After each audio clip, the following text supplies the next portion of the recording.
මෙයාක beer බෝතලයක මූඩියක් නේ ගිලලා තියෙන්නේ. කොහෙන්ද ඩෙන්ටි කාඩ් එක? අමුතු තුනක්. හරි අමුතුයිනේ. ඇත්තටම අමුතු තුනක් කියන්නේ අමුතු කතාවක්. ආදරණීය ප්‍රේක්ෂකයන්ට සිනමාවෙන් අමුතු වර්ණයක් ගේන්න හදන්නේ හාස්‍ය ජනක චිත්‍රපටයක්. සුනිල් ප්‍රේමරත්නගේ අමුතුම අමුතු කතාවක්. අමුතු තුනක්. මගේ චිත්‍රපටි දායකත්වයට සම්බන්ධ වන සෑම කෙනෙක්ම රංගන ශිල්පීන්, කාර්මික ශිල්පීන් හැම කෙනෙක්ම ඉතාම ආදර භක්තියෙන් පිළිගන්නවා. මේ චිත්‍රපටි අවුරුදු 3කට විතර කලින් තමයි අපි කරේ.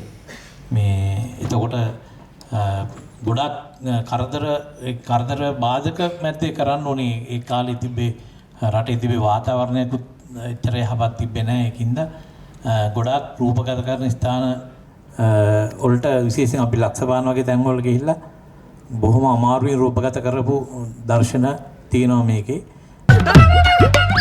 සුනිල් ප්‍රේමරත්නගේ අමුතුම අමුතු කතාවක්. අමුතු තුනක්. අද අමුතු දවසක් ඇත්තටම ගොඩක් සතුටුයි. සිංහල සිනමාවට තවත් සිනමා පටයක් තිරින වෙනවා. මාධ්‍ය දර්ශනය පැවැතුණා. අපි රංගන ශිල්පීන් හැටියට අද තමයි ඇත්තටම සම්පූර්ණ චිත්‍රපටය බැලුවේ. ප්‍රවීණ චිත්‍රපට අධ්‍යක්ෂක අපේ සුනිල් ප්‍රේමරත්න මහත්මයාගේ නවතම චිත්‍රපටය අමුතු තුනක් ලස්සන වැඩක්.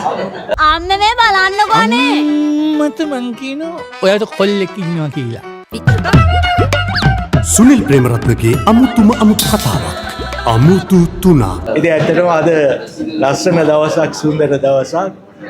ප්‍රවීණ චිත්‍රපටි අධ්‍යක්ෂකතුමා සුනිල් ප්‍රේමරත්නයන්ගේ තවත් ලස්සන චිත්‍රපටයක මාධ්‍ය දර්ශනයක් එක්ක ඔබට කතා කරනවා. මම හිතන්නේ මේ චිත්‍රපටයේ හාස්‍ය තුල වටිනා කතාවස්තුවක් ගැඹෙලා තියෙනවා.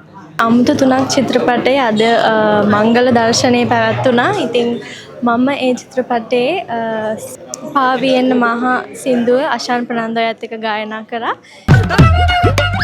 සුනිල් ප්‍රේමරත්නගේ අමුතුම අමුතු කතාවක්. අමුතු තුනක්. බොහොම ස්තුතියි. අද මාධ්‍ය දර්ශනයේ පැවැත්වූ අමුතු තුනක් චිත්‍රපටියේ ඉකාමත්ම ඉක්මනින් මාස 3ක් ඇතුළත කාලයක චිත්‍රපටිය නිදහස් කරන්න මම බලාපොරොත්තු වෙනවා.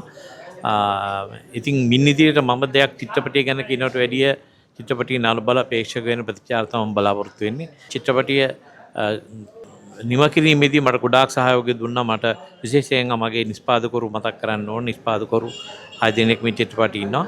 ඔවුන්ටත් ස්තුති කරන්න කැමති මේ අවස්ථාවේදී.